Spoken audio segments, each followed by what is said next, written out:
Nouveau Testament.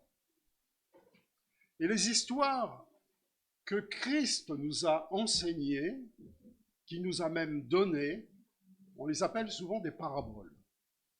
Il y a plein de paraboles dans l'Écriture. Le royaume des cieux est semblable à...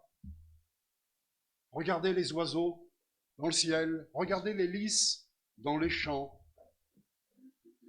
Notre esprit est attiré par ce que le Seigneur nous a enseigné.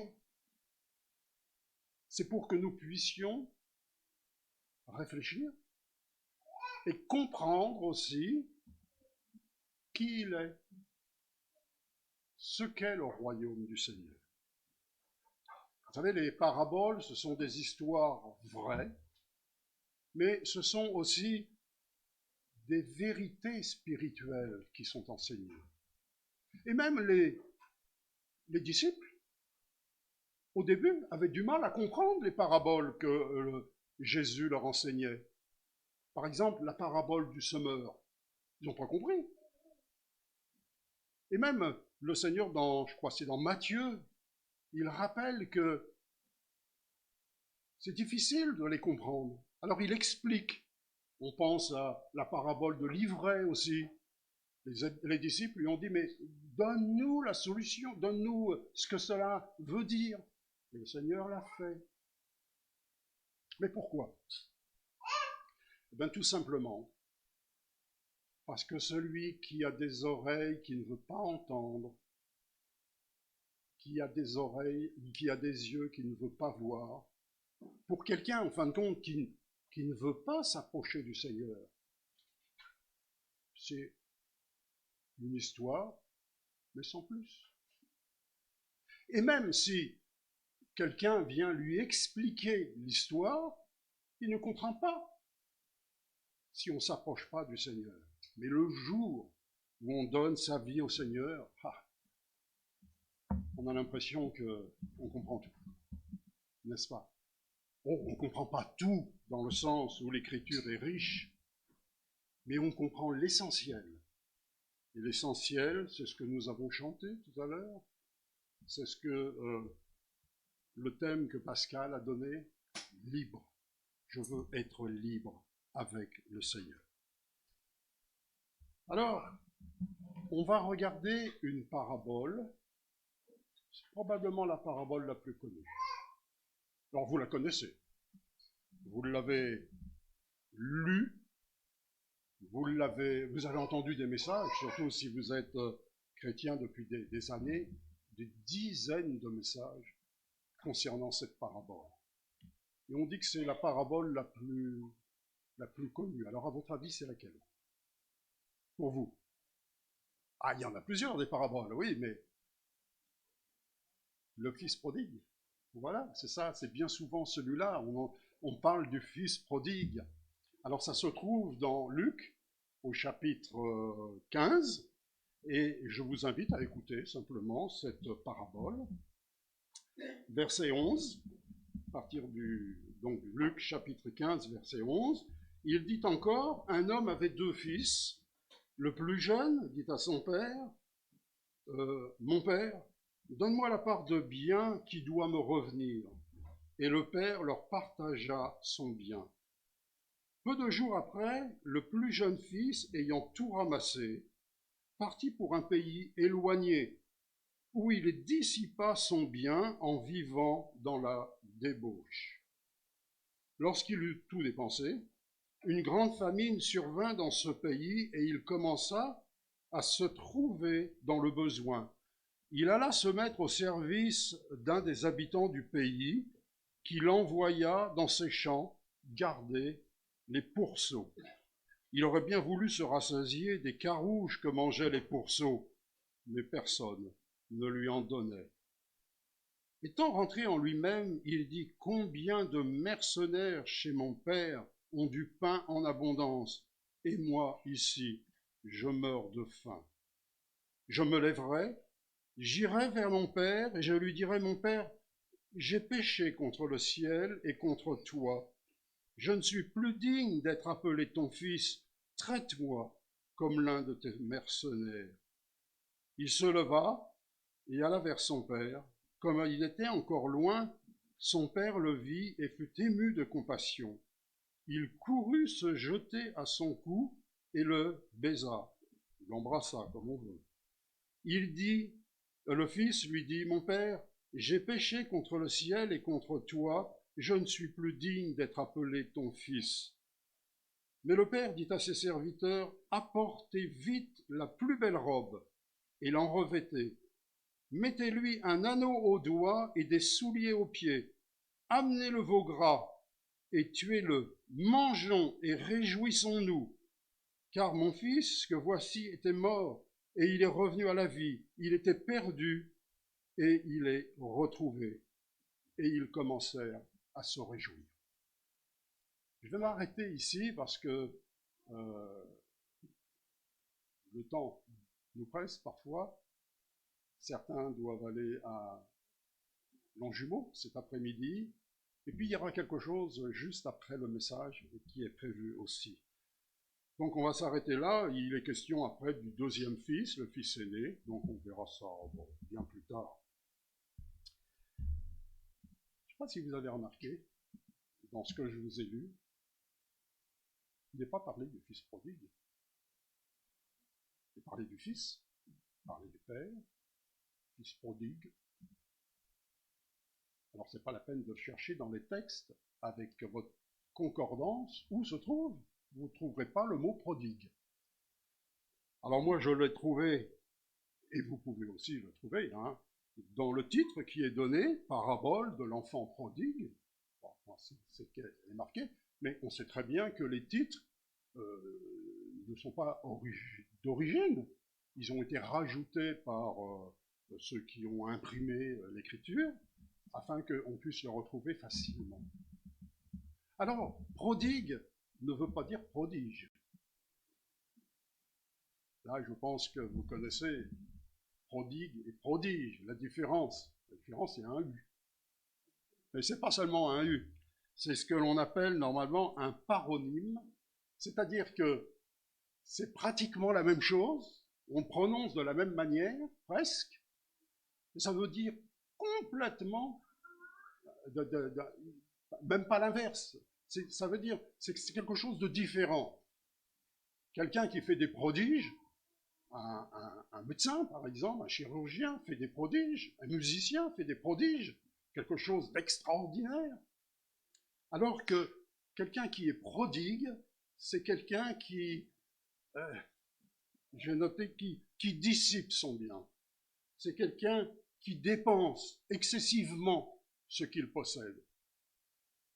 Pas simplement un fils, comme là le Seigneur nous raconte l'histoire, ça peut être aussi un adulte.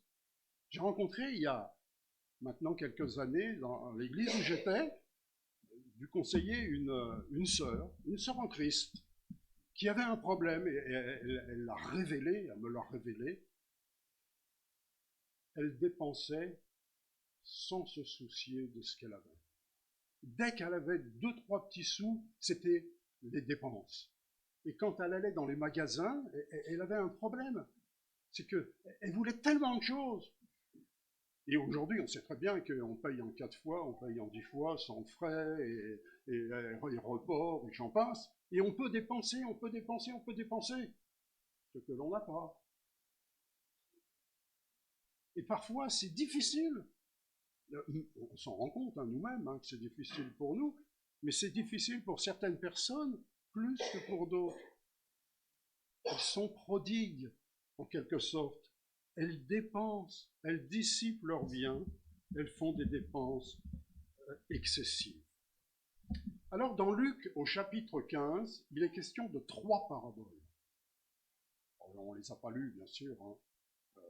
Vous les lirez si vous voulez. La première parabole, c'est la parabole de la brebis qui est perdue.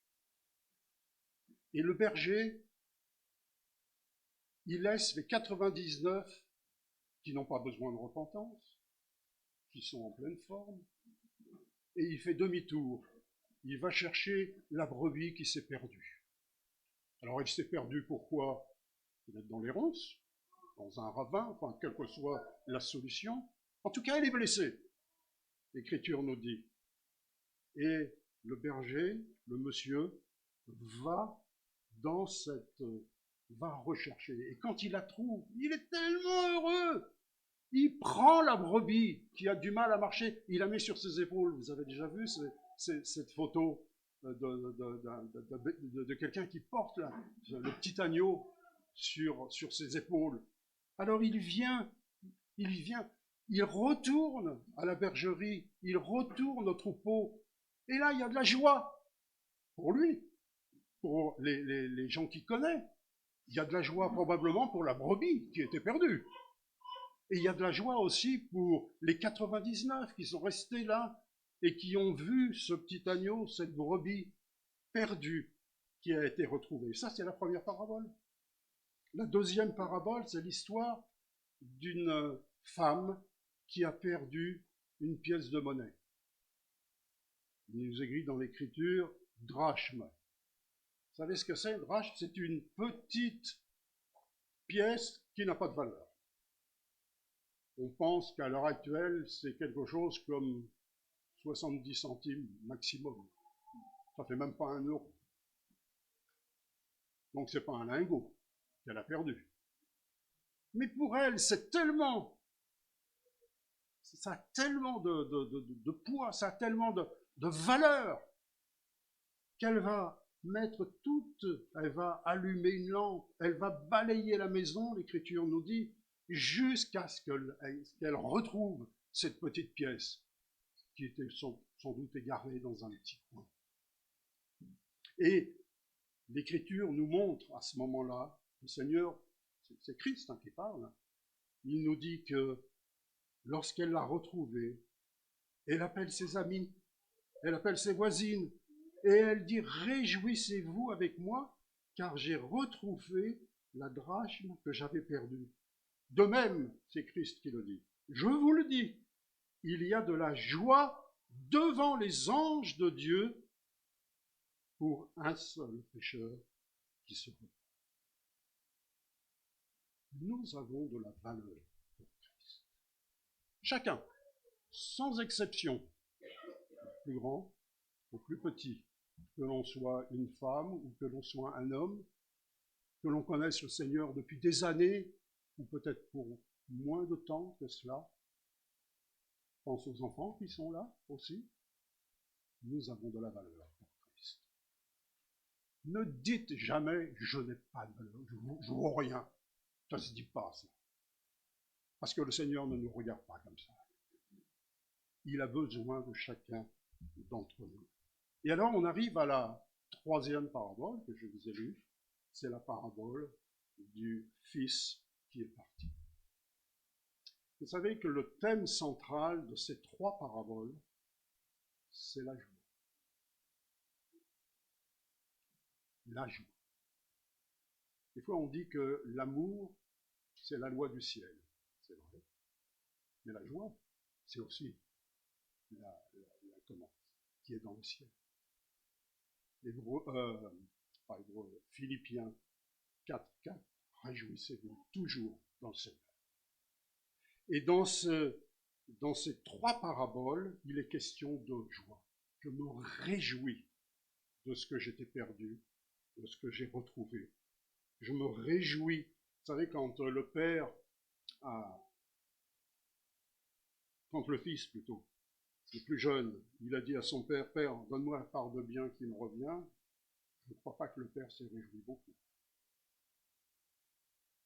C'est pas, l'Écriture ne nous le dit pas, le Christ ne nous le dit pas, vraiment. Mais dans la ferme où ils étaient, qu'est-ce qu'il a fait? Peut-être qu'il a vendu une partie de sa vigne, une partie de son troupeau, peut-être même une partie de sa maison. On ne sait pas. En tout cas, il nous a dit peu de jours après. Le Seigneur, le Père, a donné aussi bien à l'aîné qu'au plus jeune la part de bien qui leur revenait. Il a fallu sans doute quelques jours pour cela. Le Père ne s'est pas réjoui là. Mais pourtant, quand on lit à la fin, quand le Fils revient, le Père, il dit « Réjouissons-nous » et ils commencèrent à se réjouir. Et c'est l'enseignement qui est donné, je crois, à travers ces trois paraboles. Alors, on va essayer de regarder, et j'ai noté 3 points qui peuvent nous interpeller ce matin. La première, c'est que le Fils, il est parti pour un pays éloigné. Vous savez ce qu'il a dit? Enfin, c'est pas marqué dans l'Écriture. Il dit, j'en ai ras-le-bol. Ras-le-bol de ma famille. J'ai ras-le-bol de mon père. J'ai ras-le-bol de mon frère. J'ai ras-le-bol de vivre ici.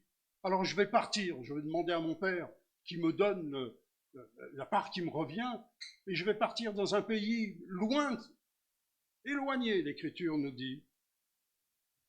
Et là, je vais faire ce que je veux. Ça vous est déjà arrivé? Vous y avez déjà pensé, lorsque vous étiez plus jeune, à faire ce que vous aviez envie de faire? Moi, je pensais. Je me souviens quand j'étais adolescent, je ne le disais pas trop, mais je pensais. Je me disais, vivement ma majorité. J'ai eu des bons parents. Un bon père, une mère qui était merveilleuse, mais vivement ma majorité. Et à mon époque, la majorité, c'était 21 ans. Pour vous dire qu'il fallait attendre. Le permis de conduire, c'était 18 ans. La majorité, c'était 21 ans. Alors, j'avais envie de vivre. J'avais envie de partir. J'avais envie, allez, de me lever à l'heure que je voulais, sans que ma mère et mon père me disent quelque chose. Me lever, même me coucher aussi le soir, tard. J'avais envie de sortir. J'avais envie de 1000 choses. Vous savez, souvent je le dis, hein, je me suis converti en mai 68. Alors pour ceux qui ont connu cette époque-là, c'était pire que les gilets jaunes. Hein, vous avez peut-être vu des reportages ou des choses comme ça. Et alors là, ça tombe bien, parce que Pascal a donné le titre libre, libre en Christ. Hein, si j'ai bien compris, c'est bien ça, hein, on l'a chanté. Hein. Mais à cette époque-là, on voulait être libre, mais sans Christ, libre sans Dieu. On voulait vivre notre vie. Et c'est un peu ce que le jeune homme, là, il veut faire. Il veut être libre. Il veut... je me souviens, à cette époque-là, en 68, vous savez qu'il y a eu plusieurs... bon, on dit souvent, bon, il y a eu plusieurs slogans, il y a eu plusieurs choses comme ça, mais moi, je me souviens, parce que j'étais un jeune étudiant à cette époque-là, et on écrivait sur les murs. Bon, il paraît que maintenant, c'est normal d'écrire sur les murs, de dessiner, mais à l'époque, c'était pas courant. Ou sur les cahiers, on disait ni Dieu ni maître. On n'en voulait pas. On voulait être libre. C'est à cette époque-là qu'est née la mini-jupe. Ah ouais.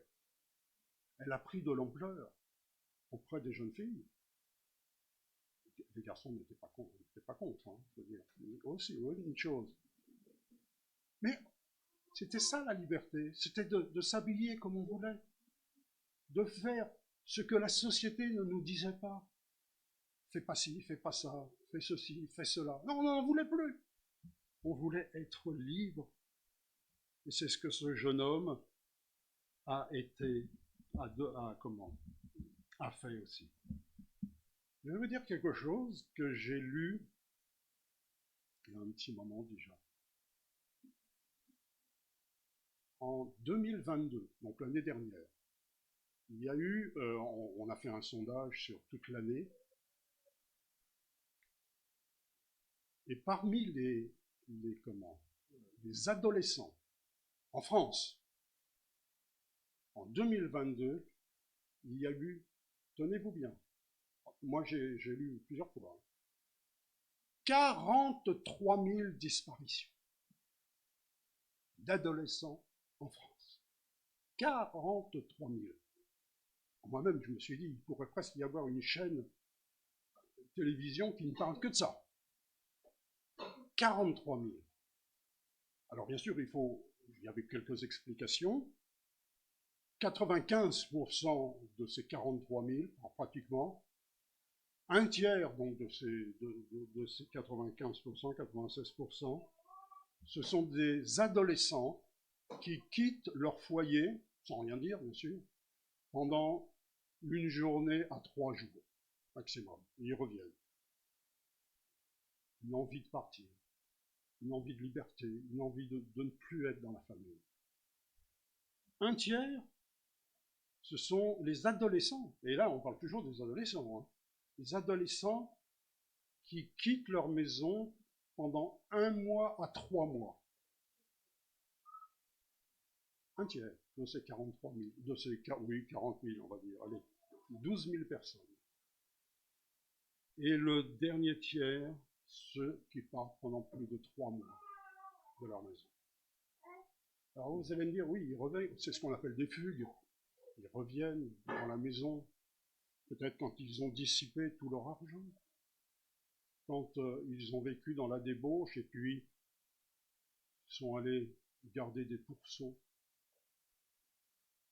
avoir un minimum de métier. Il faut savoir aussi que sur ces 43 000, il y a à peu près, j'ai noté 1140 disparitions inquiétantes d'adolescents. C'est-à-dire, vous savez, quand on dit ça, ça veut dire des adolescents qu'on ne retrouve pas. Alors, vous voyez comme moi, vous l'entendez comme moi à la télévision, ils creusent à droite, ils creusent à gauche, ils ne trouvent pas. On ne sait pas ce qu'ils sont devenus. Certains sont partis volontairement, d'autres ont été enlevés, kidnappés, d'autres malheureusement sont partis dans d'autres pays étrangers, d'autres ont été tués aussi. 1140. Et il y a aussi à peu près 550 disparitions de parents. Tout ça en une année. Tout ça en une année. Ce qui fait que aujourd'hui, il y a à peu près un adolescent qui quitte son foyer toutes les 12 minutes en France. 12 minutes. Il quitte son foyer. Alors, peut-être qu'il y en a qui partent pour une journée ou deux, d'autres qui partent pour plus longtemps, et d'autres qui partent pour tout le temps. Moi, je repense à le passage que vous savez, si le Seigneur était avec nous ce matin, non, il est avec nous, mais s'il nous racontait une parabole identique, il n'aurait que l'embarras du choix. Il pourrait redire la même parabole qui nous concerne aussi, qui concerne en tout cas notre pays, notre civilisation, notre monde aujourd'hui. Libre, je veux être libre. Avant de passer au deuxième point, je note dans ce passage-là, et peut-être vous l'avez noté, que le Père ne dit rien. Le Fils est parti, il a souffert, le Père, sans doute. C'est ce qu'on comprend en tout cas. Mais il n'a rien dit. J'ai réfléchi à ça. Vous savez, ce qu'on a chacun d'entre nous, entre nos mains, façon de parler, quelle image je donne, mais on a notre vie entre nos mains. On peut la donner au Seigneur, ou on peut ne pas lui donner. On peut se la prendre pour nous, dire c'est ma vie, je fais ce que je veux. Ni Dieu, ni maître. Et on laisse le Seigneur de côté. Le Seigneur ne nous retiendra pas. Il ne nous retiendra pas. Il nous dit, bien sûr, par l'Écriture, il nous dira qu'on n'a pas raison.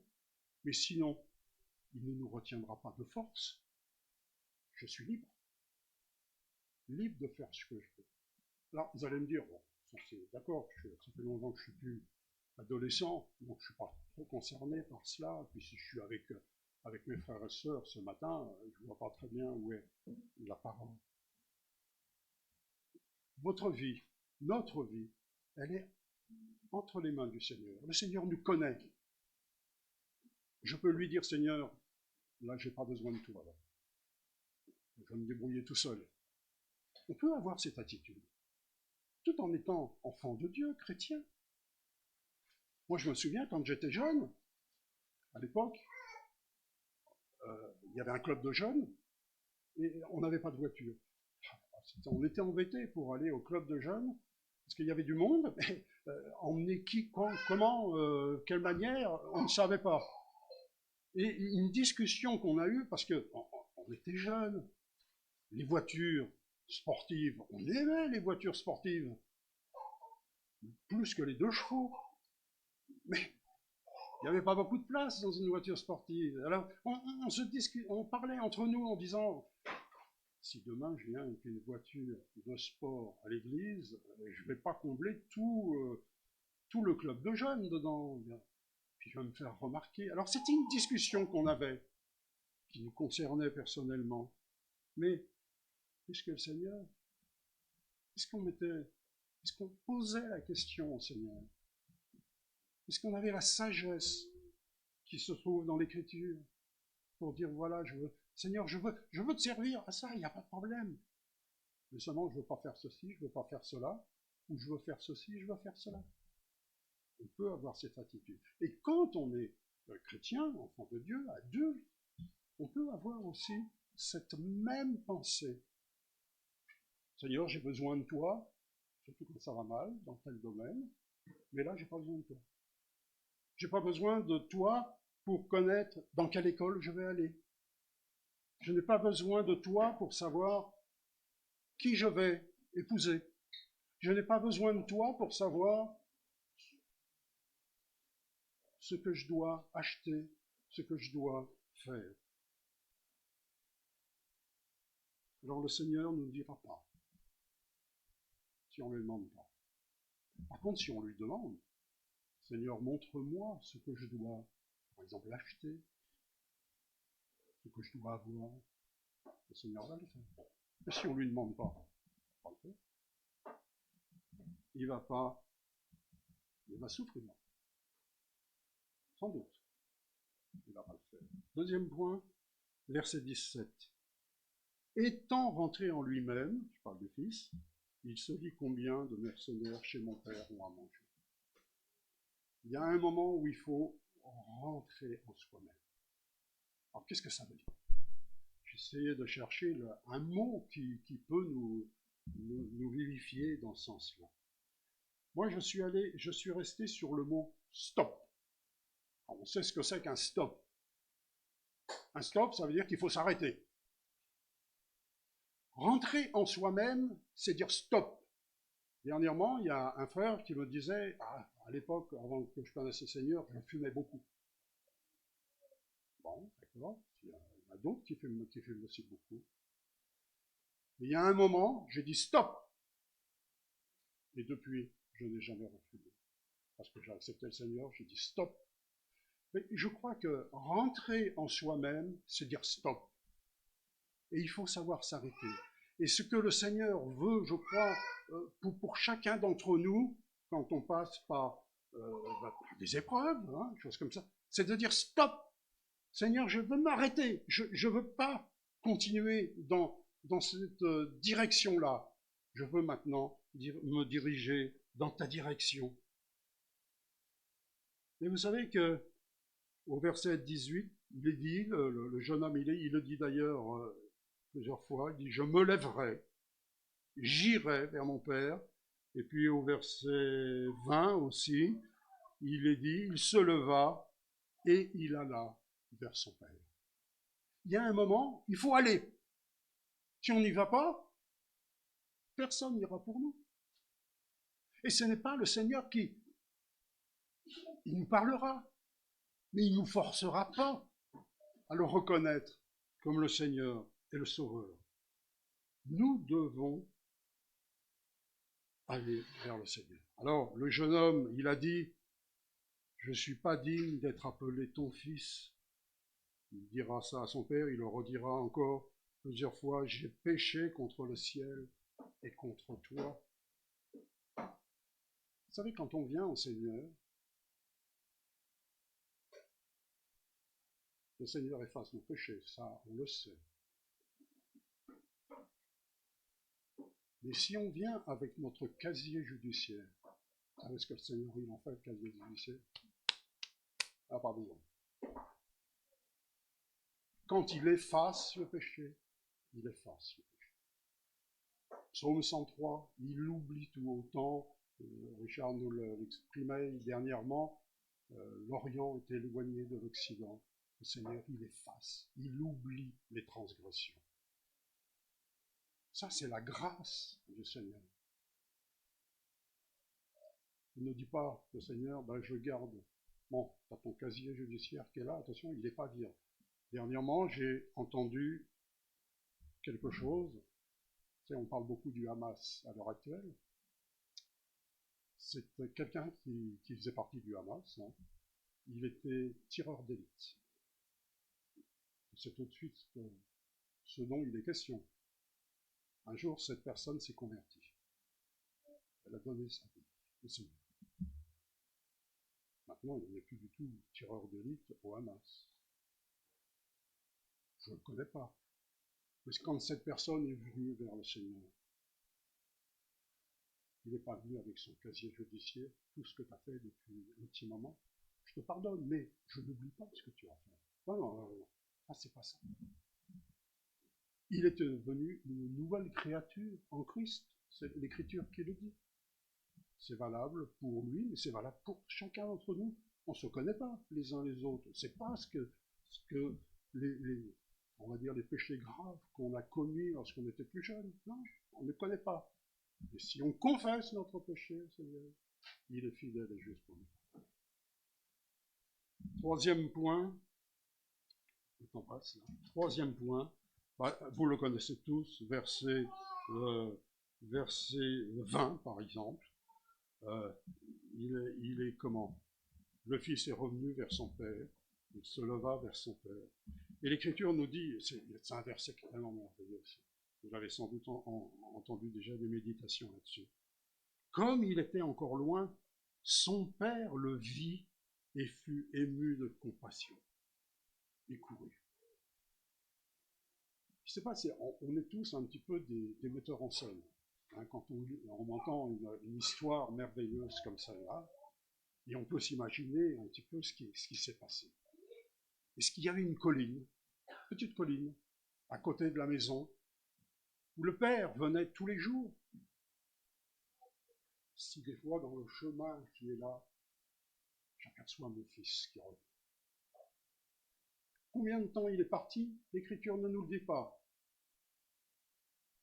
Il est parti, à mon avis, plus que 3 jours. Il est parti au moins plus que 3 mois, puisqu'il est parti loin et qu'il a dépensé son argent là-bas. Il est revenu et le père, régulièrement, venait. Peut-être que mon fils va venir aujourd'hui. Peut-être qu'il regardait à travers la fenêtre, simplement. Hein. Il n'y a pas de colline là-bas. Est-ce qu'il va venir? Puis un jour, le fils est revenu. Et vous savez ce que le père a fait? L'Écriture nous dit, là. Son père le vit et fut ému de compassion. Il courut se jeter à son cou et l'embrassa. Vous imaginez que vous êtes metteur en scène et que vous devez réaliser cette scène. Peut-être qu'on la réaliserait différemment les uns les autres, c'est possible. Mais le résultat, c'est le même. C'est le Seigneur qui vient. Et non seulement il vient, mais il court devant nous. Et quand on rentre en nous-mêmes, quand on dit stop, quand on dit Seigneur, viens, le Seigneur, il vient. Et il le prend par le cou. C'est pas le Fils qui ouvre ses bras en disant Papa, tu viens. Non, c'est le Père qui ouvre ses bras et qui reçoit son Fils. Et si on prie, si on donne sa vie au Seigneur, si on confesse son péché, le Seigneur nous ouvre ses bras et il te dit, viens Christian, viens dans mes bras. Je te conseille.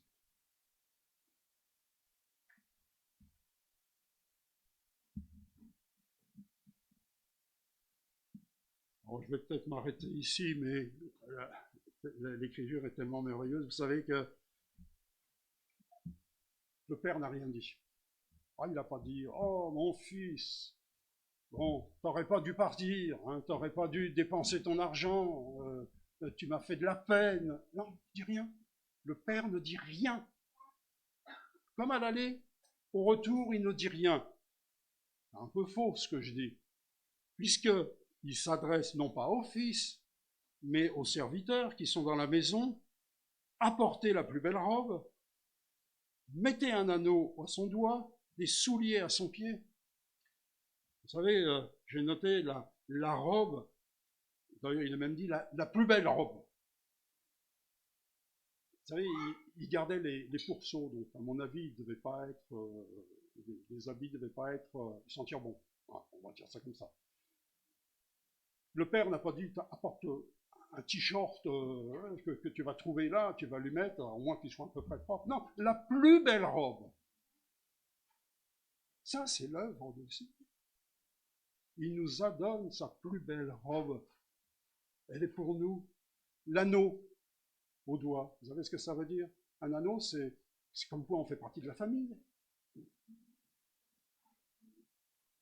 Le Seigneur nous considère comme ses enfants. Il nous met un anneau au doigt, de quelque sorte, parce qu'il veut que nous ayons, que nous soyons son enfant. Les souliers, tout le monde n'avait pas des souliers à cette époque-là. Il y avait certains qui avaient des souliers, d'autres qui n'en avaient pas. Comme ça. Mais aujourd'hui, c'est pareil. Si on met un smoking, on ne va pas y aller en sandalettes. Il y a quelque chose qui ne va pas. Il faut qu'on ait des chaussures qui soient adaptées. Mais le Seigneur nous donne un smoking, il nous donne des chaussures, il nous donne des bagues qu'il faut pour que nous soyons, pour qu'il soit honoré, en quelque sorte.